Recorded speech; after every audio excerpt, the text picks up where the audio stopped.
Hello and welcome back to Coin Lady channel. Here, we will discuss XRP.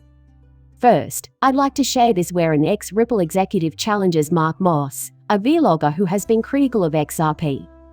For his views on XRP and Bitcoin, former Director of Developer Relations Matt Hamilton has questioned prominent YouTube blogger Mark Moss. Initially, Moss had doubts about the desire for XRP because of the theory that it would speed up bank-to-bank money transfers. They prefer XRP to Bitcoin as their decentralized currency of choice. Facepalm, says the writer.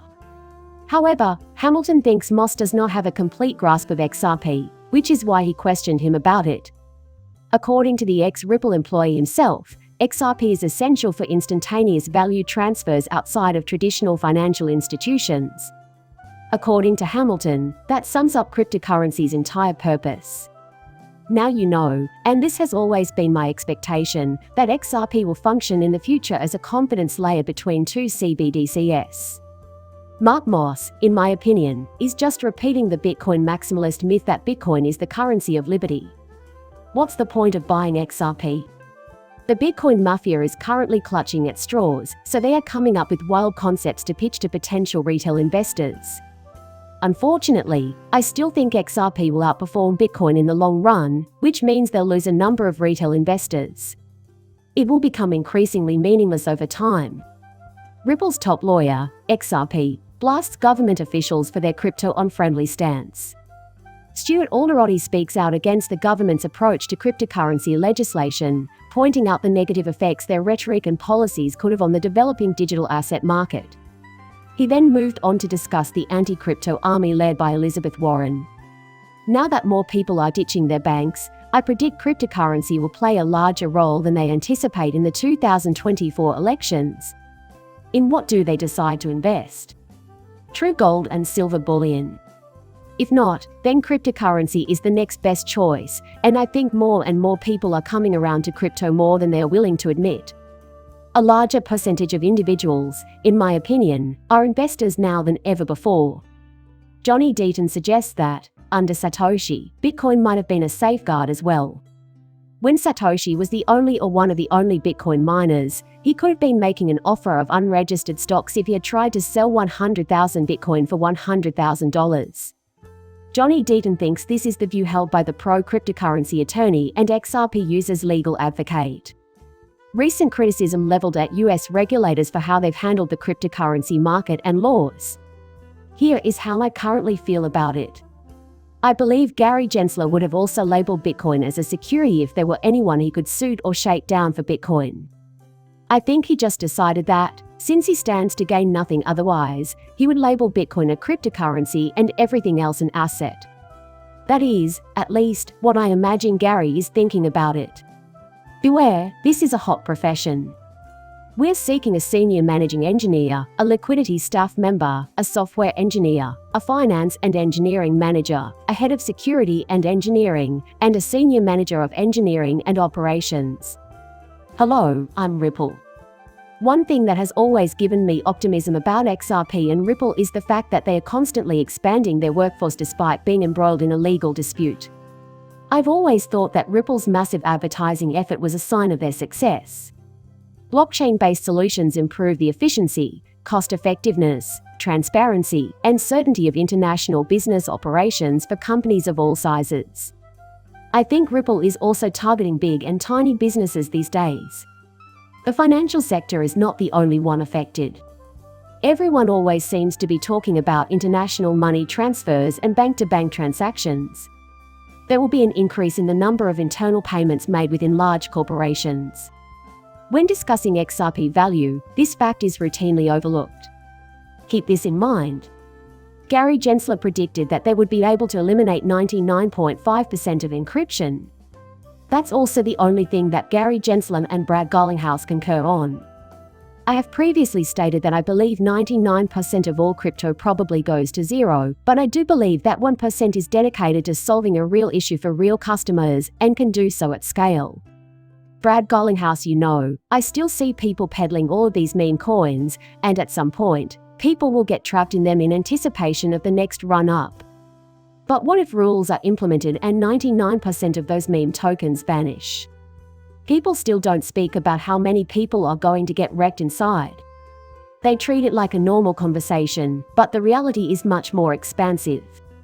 The value of meme currency is high. At some time, that money will leave and move into utility-driven coins. The year-long effort by Rishi Sunak to make the UK a crypto centre is being thwarted by banks. They speak about the terror crash and FTX just like we do in the US, and they're experiencing the same things we are. But this is a worldwide problem that is causing delays.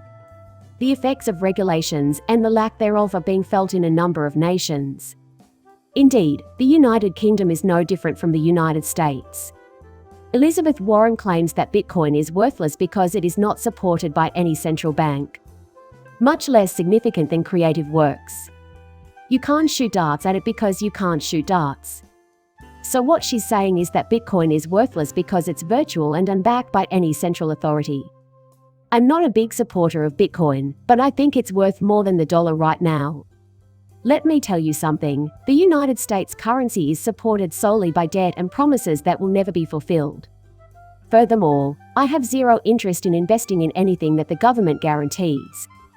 Because of this, I don't keep any US dollars in my possession. Please write to Congresswoman Elizabeth Warren and tell her what you think about cryptocurrency and how it has impacted your life. You can make your voice heard and have instant visual confirmation.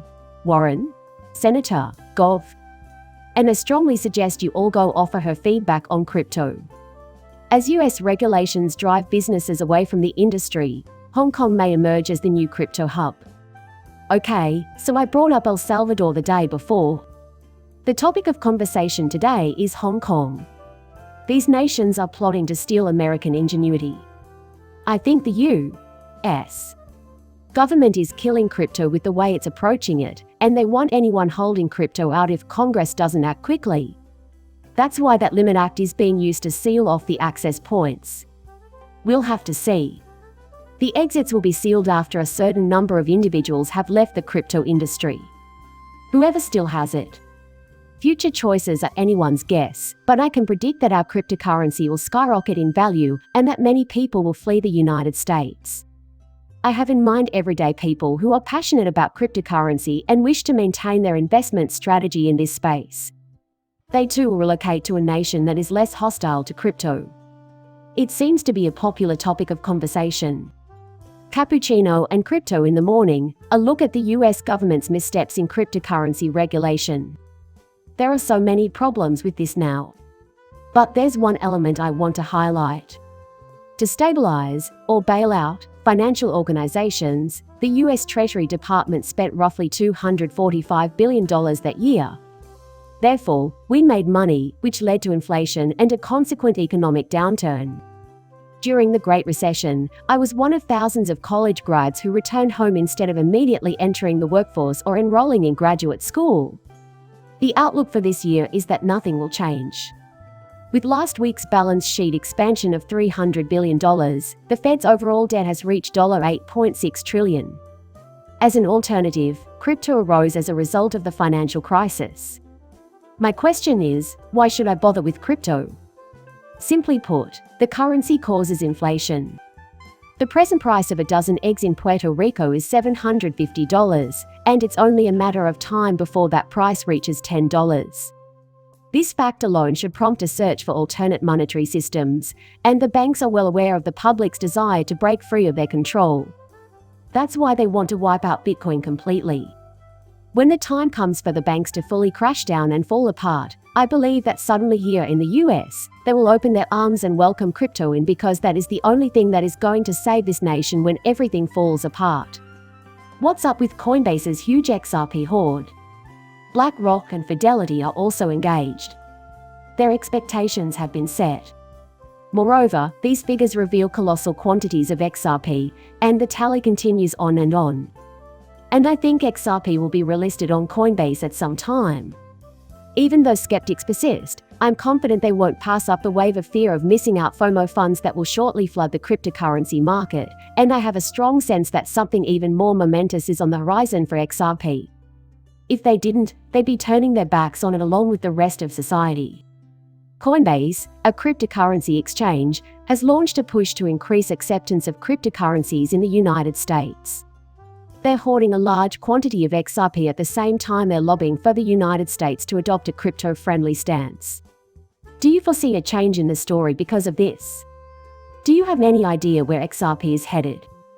Most XRP holders have some idea of the value of their holdings, but the true potential is much greater. The whole is much more extensive than we give it credit for. There's a lot of cash floating around, and XRP will be linked to a lot of it. It is impossible for the price to be so cheap. Whoever tells you XRP will never rise above this or that price because of its market cap is, in my opinion, completely incorrect. In addition, I think a utility rush is imminent. After a while, time is the only variable. And when it does, everyone in those Bitcoin Maxis is going to be sobbing as they watch XRP soar and Bitcoin languish. For the simple reason that I want to inform you that it serves no purpose. In what direction might it develop later on? It's useless for anything. It won't have anything to do with the forthcoming monetary order either. However, on that note, I will conclude this video for today. Please accept my gratitude for tuning in. And if you enjoyed it, please like and subscribe my channel. See you later, bye.